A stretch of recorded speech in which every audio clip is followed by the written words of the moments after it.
Ya, itu dia. Ya, kalau rumah tangga sebetulnya cocok dipegang ibu rumah tangga. Tapi kalau partai kayaknya nggak cocok dipegang sama ibu rumah tangga. Leadershipnya itu loh kadang-kadang konyol. Nggak boleh gitu kok, Pung. Ada satu partai di Kamboja, dari tahun 98 sampai sekarang dia juga yang pegang. Tunggu dulu, Pung. Di Kamboja kau bilang? Iya, di Kamboja. Ada di partai Kamboja itu. Mama yang mimpin dari tahun 98. Sampai sekarang tetap berdiri. Ya kok pemimpin-pemimpin perempuan ya. Kita juga pernah kok dipimpin oleh presiden perempuan. Walaupun gak dipilih rakyat. Pernah. Tapi baik-baik aja kok, kita baik-baik aja. Tetap berdiri negara ini sampai sekarang kan. Ya iyalah, Pung, tetap baik-baik saja. Ya wong cuma 2 tahun, kalau sempat 2 periode, Pung. Nggak tahu kita, Pung, berapa hasil yang dijual. Kalau itu tergantung penilaian kalian lah itu semua. Halo guys, ketemu lagi dengan saya di Analisis Sengit. Di channel ini kita akan mereaksi isu-isu perpolitikan tanah air terhangat dan terkini. Seperti biasa, saya akan mengajak kalian menyimak video dari seorang pakar pengamat politik dunia maya terkeren abad ini. Siapa lagi kalau bukan Opung Parbelak? Selain ulasannya daging semua, juga sangat koclak dan dijamin mengocok perut kita semua. Sangat cocok ditonton oleh kita semua yang penat setelah seharian bekerja. Tonton hingga habis ya guys. Karena ulasan dari saya akan saya sajikan di bagian belakang video. Jadi, mari kita saksikan dulu videonya hingga usai, baru kita ulas bareng-bareng di bagian belakang. Jangan lupa tulis pendapat kalian di kolom komentar. Nah, membahas apakah Opung kali ini? Mari kita simak saja bareng-bareng videonya. Ini dia. Kalian tahu? Tadi malam ada yang kirim sama Opung Parbelak video penetapan Roy Suryo jadi tersangka. Udah sempat senang kali aku. Ketika ku cek and recheck, rupanya berita 2 tahun yang lalu.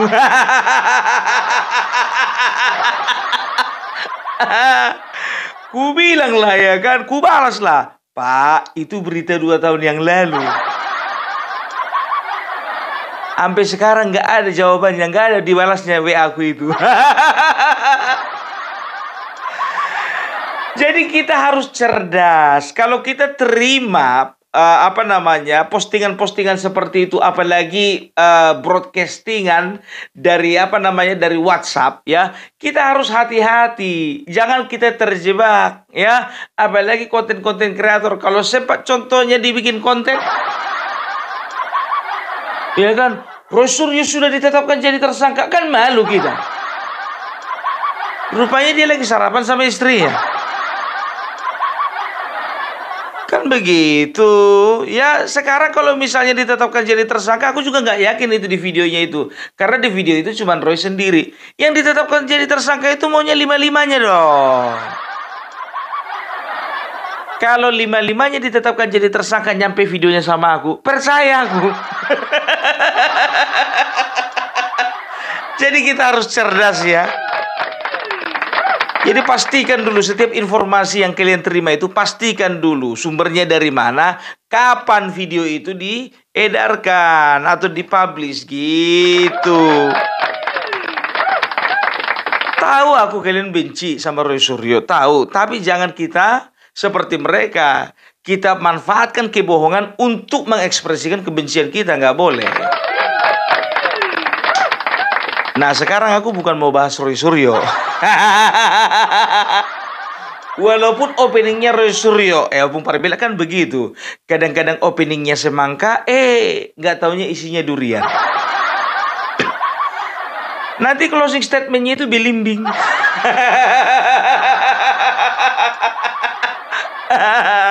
Biar warna-warni. Ya, jadi pagi hari ini ya aku baru melihat berita ya, makanya agak terlambat ini ya. Jadi tahu enggak kalian? Ternyata Bapak Joko Widodo waktu kita di Solo kemarin ya, beliau kan mengutarakan bahwasanya saya tidak akan bikin partai. Hanya saja saya sedang memberikan sebuah sistem kepartaian yang tidak berpatokan pada sebuah keluarga. Jadi bukan milik sebuah keluarga dan juga tidak bisa diwariskan, kan begitu. Nah, partai itulah yang dinamakan dengan Partai Super TBK. Dan kalian tahu, partai itu sudah berdiri. Mananya kau bilang, Pung, katanya nggak mau bikin partai. Sekarang kau bilang partai itu sudah berdiri. Partai itu sudah berdiri dengan sistem yang baru. Partai mana itu, Pung? Biar tahu kalian kalau main tebak-tebakan kita. Kurasa apa yang ada di benakku dan di benak kalian sama.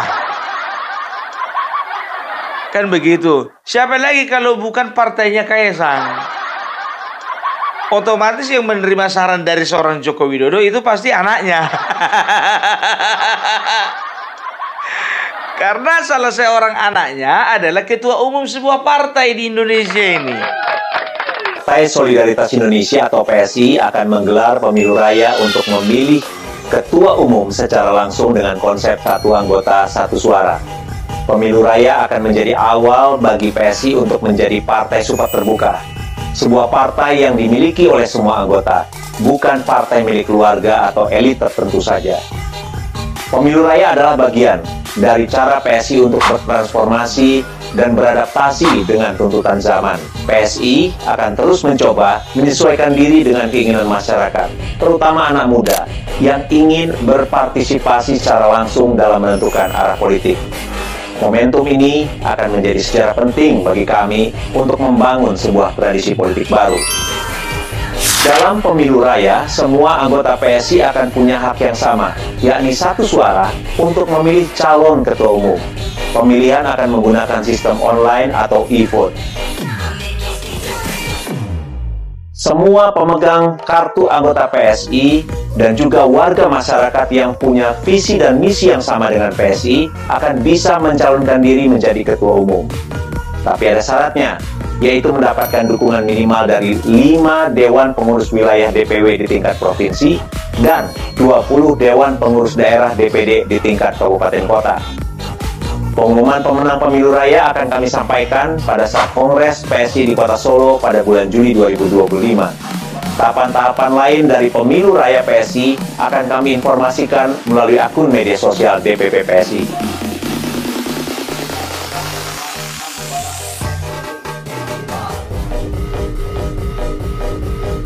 Kami menyerukan kepada seluruh pengurus, kader, anggota legislatif dan kepala daerah PSI untuk menyemarakan dan berpartisipasi penuh dalam proses pemilu raya. Salam solidaritas. PSI Partai Jokowi.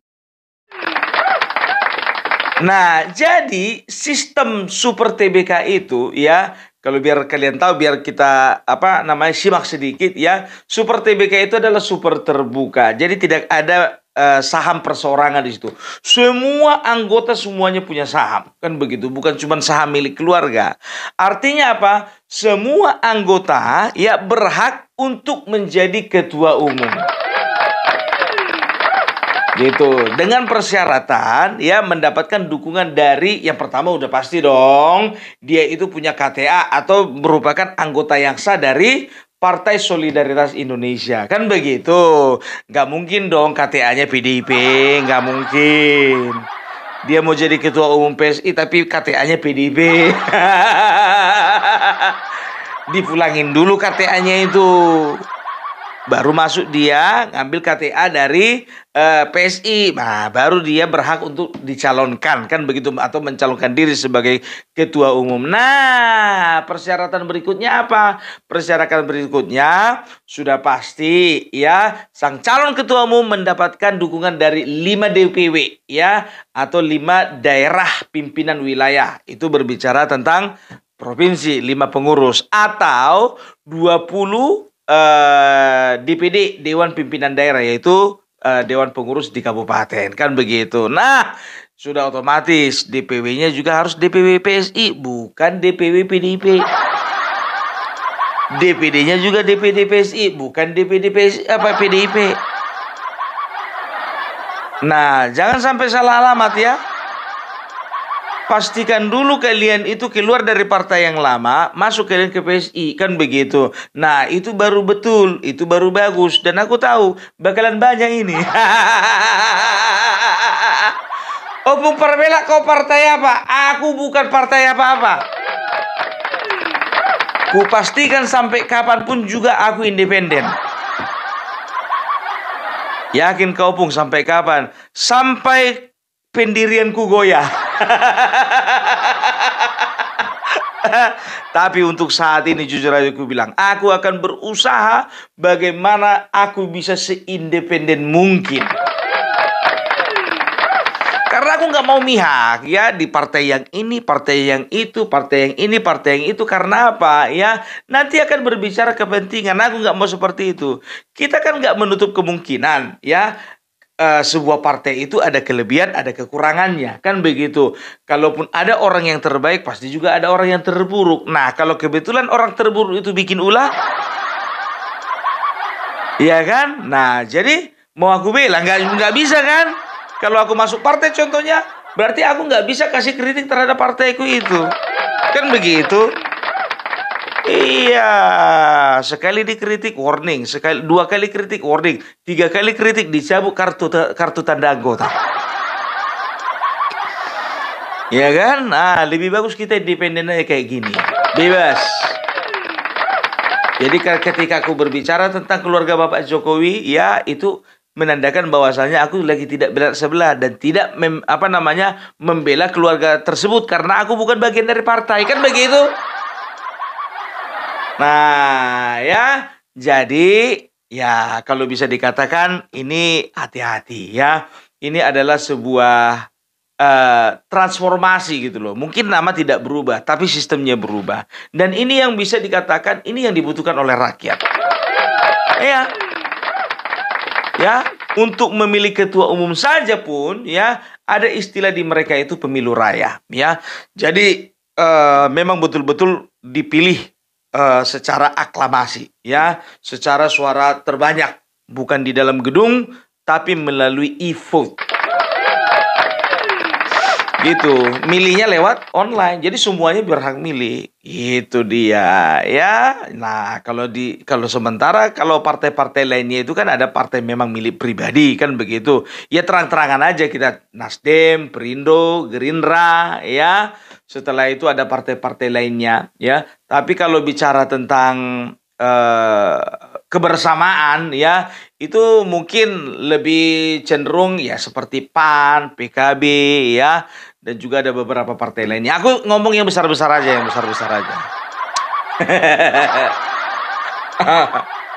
Kalau partai-partai kecil nggak tahu aku. Nah, PSI sekarang hadir ya dengan sistem bagaimana semua anggota berhak dipilih menjadi ketua dan semua anggota berhak untuk memilih ketuanya masing-masing. Itu dia. Ini adalah sebuah sistem yang bagus gitu loh ya. Jadi kalau contohnya nanti Kaisang ya nggak terpilih contohnya, ya udah nggak apa-apa, nggak ada masalah. Ya itu dia. Tapi ya ini kalau ku katakan ya, ini akan menerima kritik dari banyak pihak. Apalagi pihak sebelah. Pihak dari partai sebelumnya mereka berada. Kalian tengok aja ya, ku perhatikan itu di di kolom komentar dari media sosialnya PSI sendiri. Oh, banyak kali menghujat. Partai apa sih ini, baru dengar katanya. Babamu itu baru dengar. Paling di belakang layar juga keluarga Mulyono. Udah sekarang kalau kau nggak mau ikut, nggak usah ikut, kan begitu. Nggak usah banyak kali komentarmu. Ku perhatikan komentar-komentar negatif semuanya foto profil apa? Gadungan. Ada foto profilnya pemandangan, ada foto profilnya lagi gambar mobil, ada foto profilnya juga itu gambar binatang. Nggak foto profil asli. Jadi nggak apa-apa lah ya. Untuk PSI maju terus. Aku kalau ku bilang gitu, Gerindra maju terus, Golkar maju terus, PKB maju terus, ya Perindo maju terus. Cuman satu itu aja yang aku nggak mau bilang maju terus. Karena kalau ku bilang sama itu partai itu yang satu itu maju terus, berarti aku sedang mengkhianati perjuanganku. Dan sedang mengkhianati kepercayaan orang-orang yang memang gak suka dengan partai itu. Partai apa sih Pung, bisa di-spill nggak? Nggak perlu ku spill. Kalian udah tahu isi hatiku.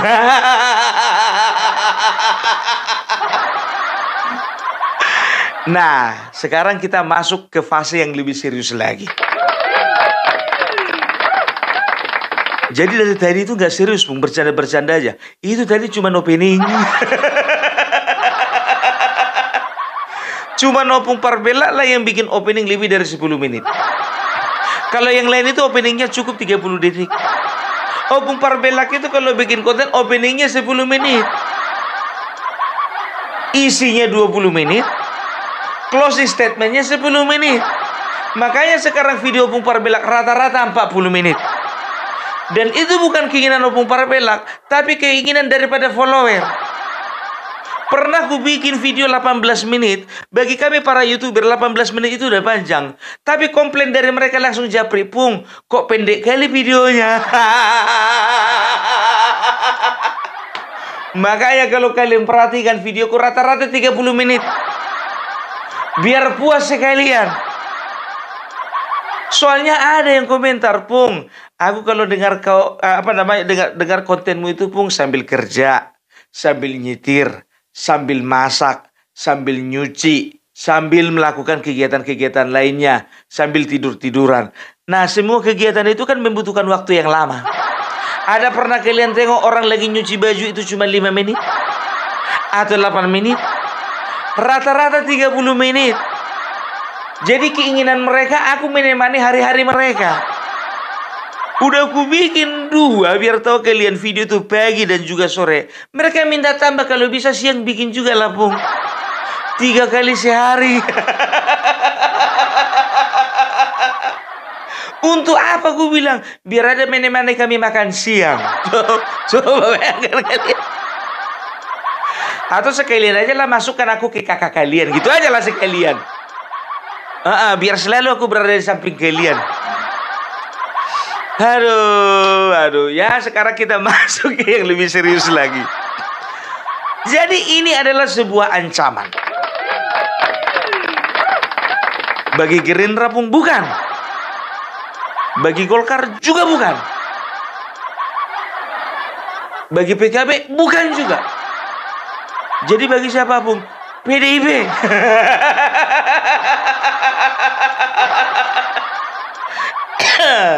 Karena begini ya, PSI kalau sekarang ya itu bisa dikatakan identik ya dengan Kaesang sekarang ya. Tapi aku yakin ke depannya ya PSI sedang dipersiapkan untuk identik dengan Bapak Joko Widodo. Ya, itu yang pertama ya. Jadi bisa dikatakan Bapak Joko Widodo itu akan menjadi ikon dari partai PSI ya. Siapa yang bilang Pung Bapak Jokowi? Bukan. Ini penilaianku ya, dan ku tengok juga dari video-video mereka ya, PSI adalah Jokowi. Makanya berani ku bilang bahwasanya nanti PSI akan identik dengan Joko Widodo, kan begitu. Nah, kenapa harus ya? Harus karena ya kita melihat bahwasanya kalau aku sendiri sebetulnya mendukung ya, daripada beliau bikin sebuah partai. Saya tanya kemarin itu ya sama Bapak Joko Widodo, Pak, kenapa?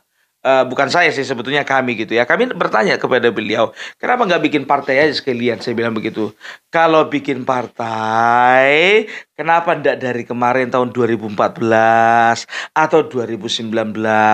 Lebih menjanjikan tuh saya bikin partai, karena saya waktu itu masih berkuasa. Kan begitu.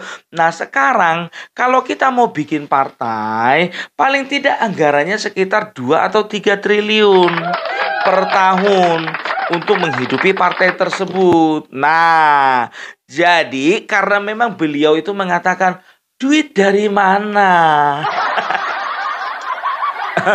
Bapak sebetulnya ya, aku bilang sama Bapak, aku udah mau aku bilang itu, Pak, kalau bicara duitnya Pak, tenang aja sebetulnya, banyak yang datang sama Bapak nanti. Nah, tapi yang kutangkap dari beliau, ya, dari pernyataan beliau, beliau tidak ingin tersandra oleh kepentingan dari beberapa orang. Itu dia, ya. Makanya beliau tidak membuat partai baru, tapi beliau lebih cenderung masuk ke sebuah partai yang bisa mengakomodir sistem yang ditawarkan Bapak Joko Widodo. Partai mana lagi kalau bukan partai anaknya? Terlalu kejam kalau misalnya anaknya punya partai, bapaknya mau punya sistem. Contohnya kalau memang dipandang bagus nggak diakomodir, berarti anaknya itu anak durhaka. Nah, kebetulan Kaisang itu bukan anak durhaka. Beliau itu anak yang baik, hormat kepada orang tua dan rajin menabung.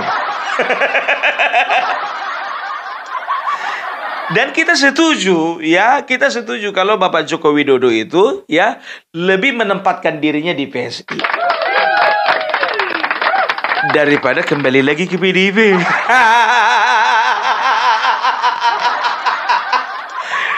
Nambah-nambah kerjaan dan juga nambah keributan.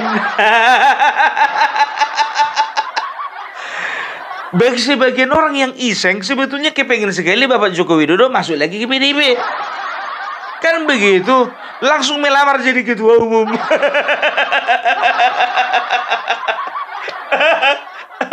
Ya, itu dia, biar tambah ribut. Gak usah, Pung. Bapak Joko Widodo jangan dibikin di PDIP. Bukan tambah ribut nanti, Pung. Tambah besar. Keenakan orang itu nanti, Pung. Iya juga sih ya. Nah, jadi inilah yang membuat partai ini ke depannya akan berbahaya bagi PDIP. Karena apa? Ya, kalian tahu enggak? Ya, terserah kalian mau percaya atau tidak.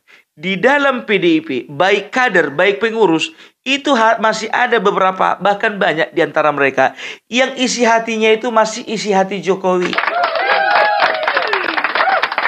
Bukan Megawati. Bukan Hasto. Apalagi Guntur Romli. Siapa dia? Hah? Siapa dia? Iya, makanya aku bilang banyak. Dan ini 2029, ya, bisa dipastikan, ya, PDIP akan turun ranking. Udah melebihi Tuhan, kau pun bisa dipastikan. Lah, kalau di dalam politik dan bernarasi memang begitu kan? Sudah dipastikan. Sedangkan majalah Tempe pun bisa berani bilang A1. Informasi dari orang dalam. Informasi dari orang terdekat. Kalau bicara katanya udah pasti, berarti itu mengandung harapan. Bukan cuman bayang-bayang. Itu dia. Harapan, tapi harapan pasti.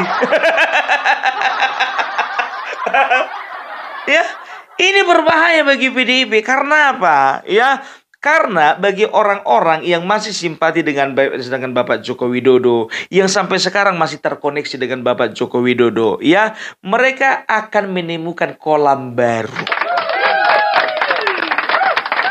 Kok kolam, Pun, bukan kandang?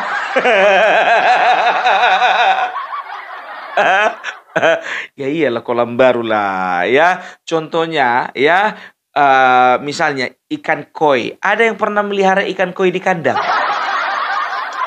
Kenapa binatang dibikin di kandang? Itu yang pertama biasanya punya sifat liar. Yang dipelihara di kandang itu kan anjing, gajah, orangutan, banteng. Iya kan? Ini bicara binatang loh. Karena apa? Sifat alami mereka itu liar dan cenderung kadang-kadang bisa saja buas, kan begitu. Nah, kalau di kolam itu biasanya ikan-ikan yang tenang. Ada ikan koi, ada ikan mas koki, ada ikan mas, ada ikan nila berenang ke sana kemari, kan begitu. Ada juga, Pung, sebetulnya, Pung, ikan gabus di kolam. Itu yang dimasukkan ke kolam itu. Habitatnya itu di rawa-rawa. Ada juga, Pung, yang dibikin kolam ikan tomat. Iya betul memang, tapi dia sendiri, nggak berkelompok. Jadi sebetulnya kalau berbicara tentang kolam ya, itu berbicara tentang keindahan, kedamaian, kesejukan. Nah, ini sebetulnya yang menjadi kolam baru. Ya ini bahaya. Setelah itu ingat ya, PSI ini akan menjadi kolam baru. Yang pertama itu sudah pasti ya, itu kolam baru dari partai PDIP. Kita terang-terangan aja.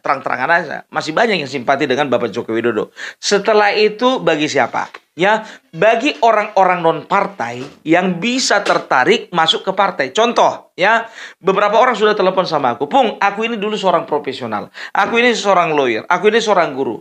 Aku ini kemarin ini aku ini pensiunan dari sebuah institusi. Tapi kalau Bapak Joko Widodo bikin partai, aku mau masuk tergabung di dalamnya.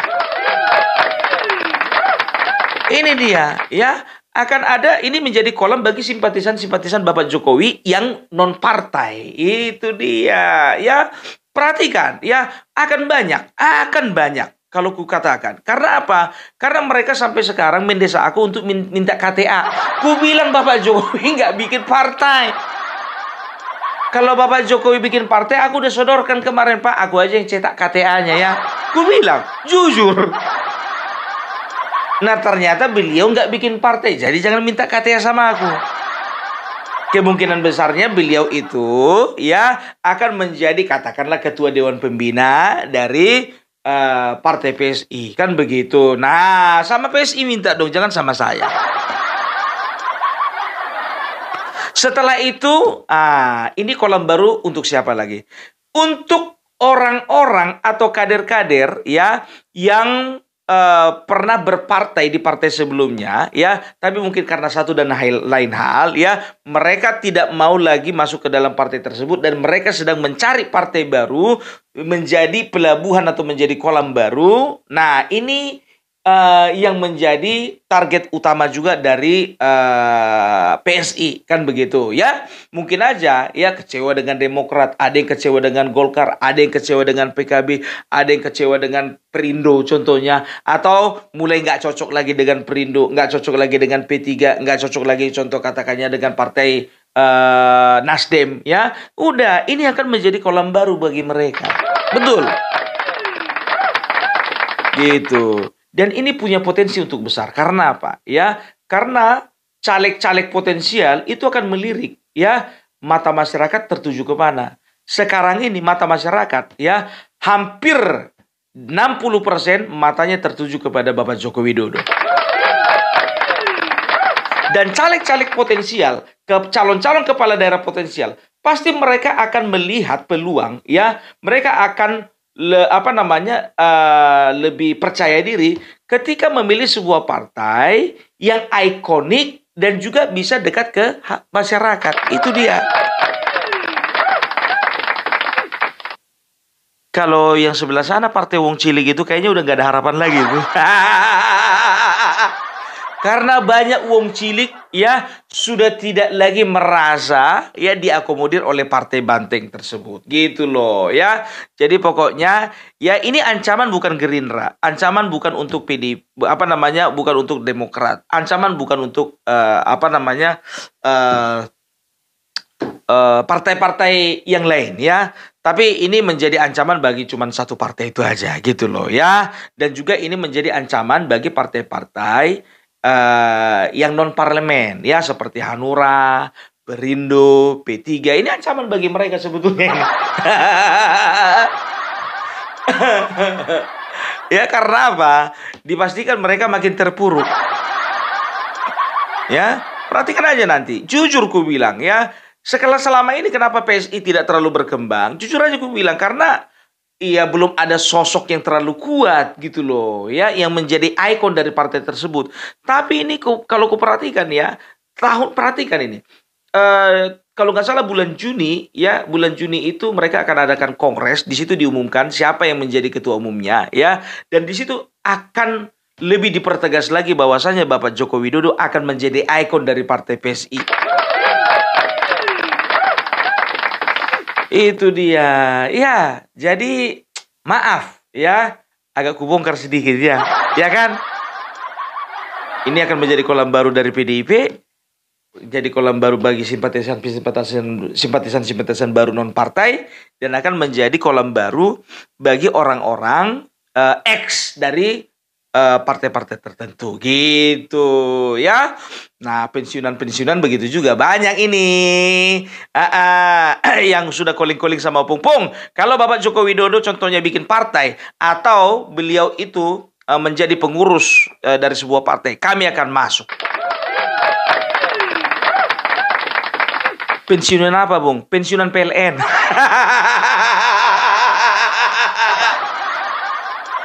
Kalau bicara pensiunan banyak.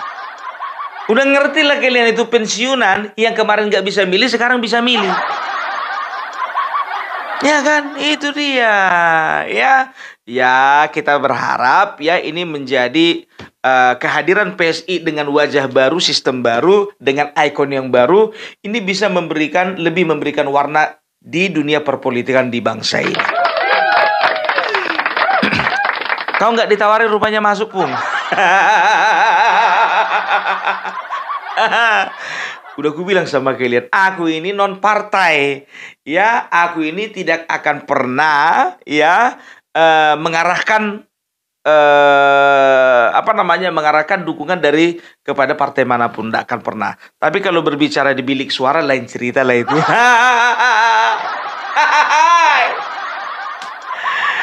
Itu dia, ya. Aku kan sering berseru, Gerindra bagus, Golkar bagus, kan gitu, ya. Demokrat juga makin lama makin bagus, PAN begitu juga. Kalau aku bilang bagus ya bagus, kalau aku bilang hancur ya hancur, kalau aku bilang tenggelam ya tenggelam, kalau aku bilang gak dapat ranking ya gak dapat ranking. Kok ngeri kali penekananmu Pung ke partai yang satu itu? Aku gak bilang partainya mana.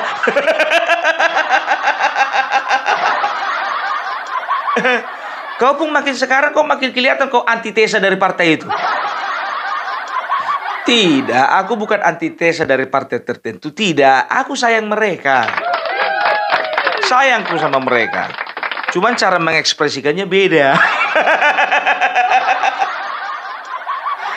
Kalau seorang tua ya mengekspresikan anak kepada sayangnya sama anak-anaknya kan nggak harus dielus-elus, ya kan, nggak harus dibelai-belai, nggak harus dimanja-manja. Tapi dengan marah kan begitu juga kan, jangan merokok demi kesehatan, jangan selingkuh apalagi sama istri orang, jangan sampai kawin 3 kali, bapak aja cuma sekali.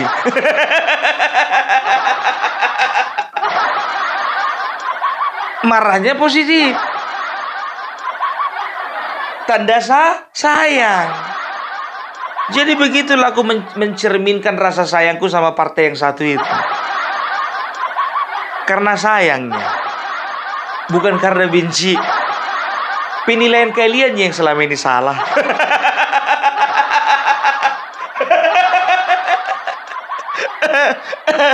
Aduh. Tepuk tangan dulu untuk kita semua, bukan untuk yang satu itu.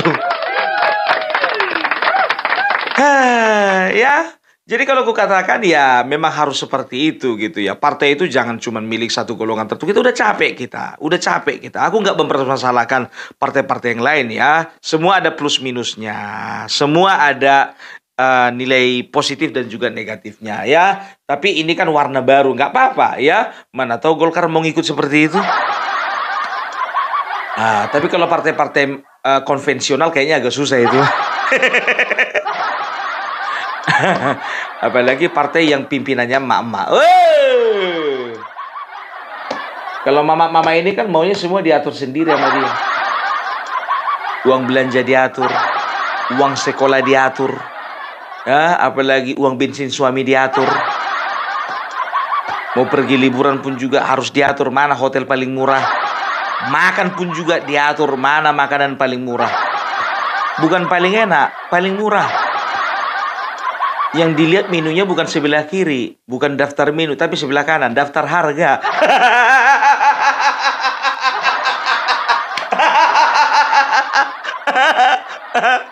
Kalau datang awak contohnya, makanya ini yang enak ini mah.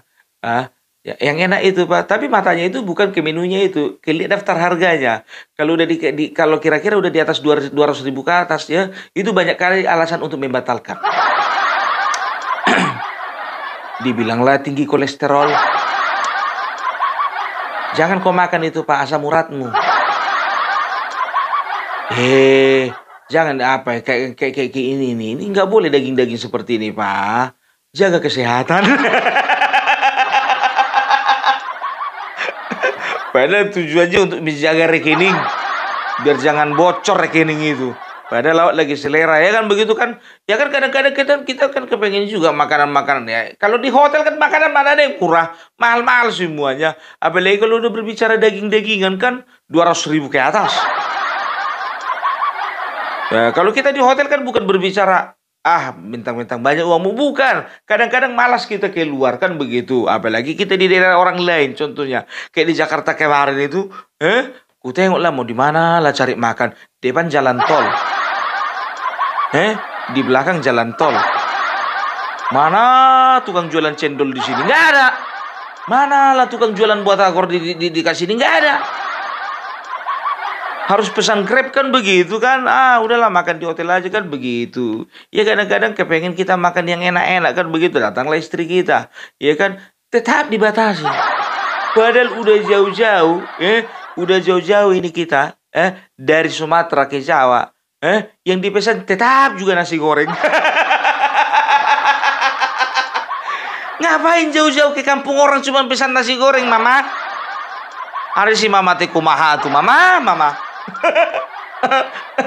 Ya, itu dia. Ya, kalau rumah tangga sebetulnya cocok dipegang ibu rumah tangga. Tapi kalau partai kayaknya nggak cocok dipegang sama ibu rumah tangga. Leadershipnya itu loh kadang-kadang konyol. Nggak boleh gitu kok, Pung. Ada satu partai di Kamboja, dari tahun 98 sampai sekarang dia juga yang pegang. Tunggu dulu, Pung. Di Kamboja kau bilang? Iya, di Kamboja. Ada di partai Kamboja itu. Mama yang mimpin dari tahun 98. Sampai sekarang tetap berdiri. Oh iya ya, baru tahu aku. Aku nggak pernah ke Kamboja soalnya. Ya itu kan kembali ke prinsip masing-masing. Ya aku tidak sedang mengeneralisasi ya, dan memang betul ya ini adalah eranya emansipasi wanita. Melihat wanitanya. Ya iya, kalau contohnya siapa kemarin itu Perdana Menteri Argentina atau Brazil itu ya perempuan, banyak kok pemimpin perempuan ya. Kita juga pernah kok dipimpin oleh presiden perempuan walaupun gak dipilih rakyat. Pernah. Tapi baik-baik aja kok, kita baik-baik aja, tetap berdiri negara ini sampai sekarang kan. Ya iyalah Pung, tetap baik-baik saja. Ya wong cuma 2 tahun, kalau sempat 2 periode Pung, nggak tahu kita Pung berapa hasil yang dijual. Kalau itu tergantung penilaian kalian lah itu semua. Ya, itu dia. Ya makanya ya puji Tuhan, alhamdulillah lah ya, sudah 3 presiden kita yang dipilih rakyat. Gitu dia ya. Oke lah dulu dari Opung Parbelak ya. Kita doakan saja mudah-mudahan PSI kedepannya makin jaya. Ya, kalau untuk aku nggak perlu kalian keluarkan KTA-nya.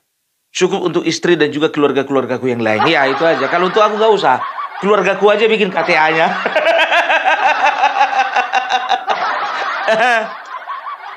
Yang mau bikin KTA, tolong komentar di bawah.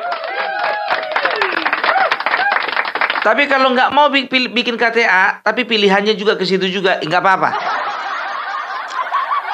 Kalian yang membenci partai ini, oke silakan juga komentar di bawah, nggak apa-apa. Kita tampung. Semua punya hak untuk menjawab. Dan juga yang kepingin jadi ketua umum, ya tolong komentar di bawah. Mana tahu pengen jadi ketua umum Mas Agri Fanani, AR Mahmud, Mas Bendol. Aku nggak bisa bayangkan contohnya kan, ketua umum PSI kita Bendol. Aduh, kenapa rupanya? Masalah apa rupanya? Apa rupanya lucunya Bendol? Nggak apa-apa sih. Justru sekarang itu nama-nama ya yang unik-unik seperti itu yang dicari. Makanya unik juga itu contohnya ya, ketua umum PSI, ya, partai PSI, ketua umum Bendol. Sorry Mas. Aduh, ini salah seorang temanku yang baik ini ya, luar biasa baiknya Mas Bendol dari Want to be Creative. Tolong kalian follow juga ya, Want to be Creative ya, nama aslinya Mas Bendol. Ya, beliau itu orang baik. Jadi yang lain-lain itu nggak baik, Pung. Baik, tapi ini lebih baik daripada yang lain. Karena apa? Dikasihnya aku 2 kaos. Yang lain nggak dikasih aku kaos. Ya, coba perhatikan dulu. Si Red Media nggak ada ngasih kaos, dia malah minta kaos sama aku. Inilah tingkat-tingkat kawan-kawan di YouTuber Nusantara ini. Kadang-kadang kiring-kiring. Si Raid Media udah kemarin ke apa namanya, ke Solo nggak pakai kaos, minta kaos pula dia sama aku juga. Maunya kau tuh ngasih sama aku ini abangmu, bukan malah minta. Aku bilang begitu. Tapi nggak apa-apa lah, si Raid Media juga baik ya. Ya si Raid Media juga baik ya, tenang aja bro, ku kirim kau samamu 2 lusin. Tapi jangan kau pakai, bantu jualkan maksudnya. Oke, jadi itu dulu dari Opung Parbelak. Salam NKRI harga mati. Oke guys, sudah kita simak bersama ulasan dari Opung Parbelak.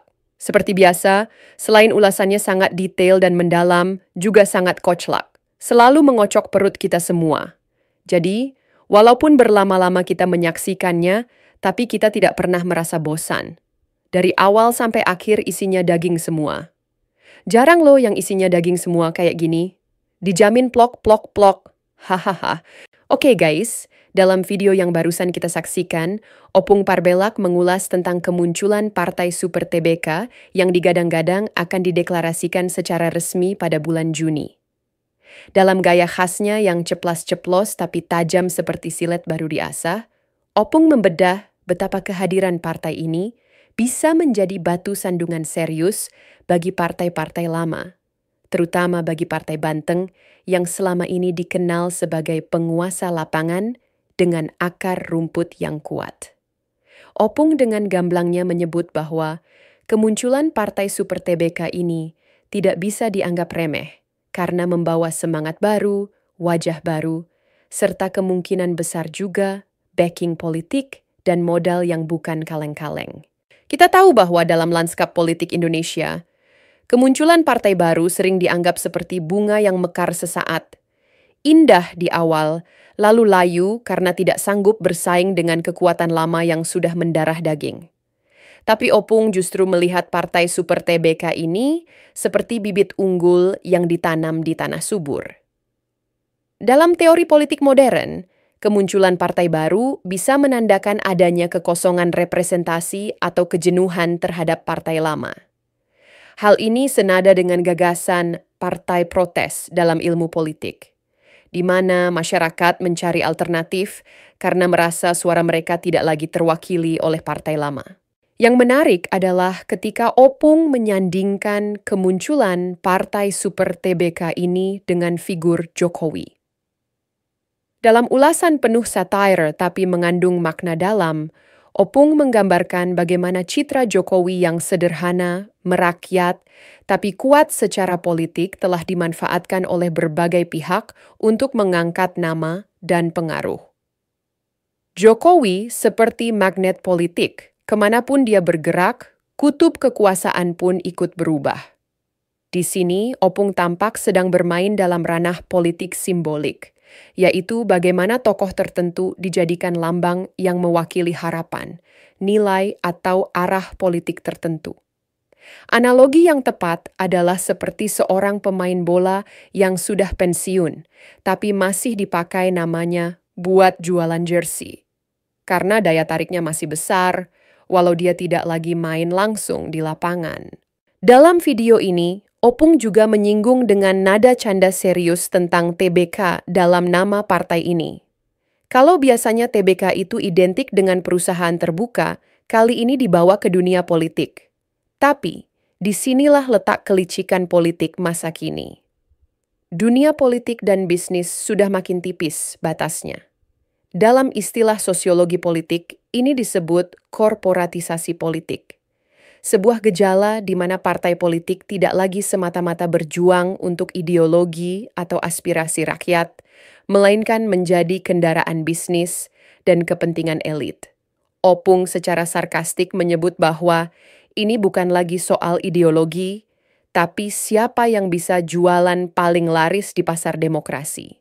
Ulasan ini pun semakin tajam saat Opung menyindir Partai Banteng yang dianggap mulai goyah karena kedatangan tetangga baru. Seperti peribahasa, gajah bertarung lawan gajah, pelanduk mati di tengah. Opung mengingatkan bahwa pertarungan antar elit bisa jadi akan berdampak pada rakyat kecil jika tidak diiringi dengan narasi politik yang sehat. Tapi lebih dari itu, Opung juga menyinggung bahwa Partai Banteng selama ini terlalu percaya diri dengan kekuatan massa. Padahal dinamika politik berubah cepat, apalagi jika pemilih muda sudah jenuh dengan narasi lama. Opung juga jeli melihat celah bahwa deklarasi Partai Super TBK ini bukan semata gerakan politik biasa, tapi bisa jadi bagian dari strategi pecah kongsi di dalam tubuh relawan. Hal ini memperkuat teori fragmentasi politik di mana kelompok-kelompok yang dulunya satu visi bisa pecah karena kepentingan yang tidak lagi sejalan. Seperti kapal besar yang tampak kokoh di luar tapi mulai bocor di dalam, Opung menggambarkan bahwa perpecahan ini bisa membuka peluang besar bagi partai baru untuk masuk dan mengambil simpati publik. Yang bikin kita ngakak sekaligus merenung adalah gaya Opung yang bilang, ini partai belum lahir aja udah bikin keringet dingin partai besar. Hahaha, bayangin aja, ibarat bayi belum brojol, tapi udah disiapin ribuan popok oleh tetangga yang panik. Analogi ini sangat menggambarkan bagaimana ancaman politik kadang bukan soal realitas sekarang, tapi potensi masa depan. Dalam ilmu strategi, dikenal prinsip preemptive strike, yakni langkah untuk menghadang potensi ancaman sebelum benar-benar tumbuh. Nah, Partai Super TBK ini tampaknya memicu preemptive strategy dari para kompetitornya. Gaya Opung yang suka menyelipkan banyolan tentang modal besar, influencer siap, dan medsos gahar mengingatkan kita pada tren politik digital saat ini. Bahwa kekuatan narasi, persepsi publik, dan strategi komunikasi menjadi penentu utama. Politik tidak lagi soal massa di lapangan, tapi trending topik di media sosial. Siapa yang bisa mengatur algoritma dan memainkan emosi publik, dialah pemenangnya. Opung menyentil ini dengan lucu, tapi penuh makna. Kalau jari netizen udah digerakin, partai lama bisa kena serangan jantung politik? Bagaimana menurut kalian? Setuju nggak dengan apa yang disampaikan Opung? Silakan tulis pendapat kalian di kolom komentar. Oke, demikian dulu nonton bareng bersama kami dan sedikit ulasan di bagian belakangnya. Jangan lupa terus ikuti kami dengan cara klik subscribe, like, dan share. Kita jumpa lagi di konten-konten berikutnya. Salam akal sehat.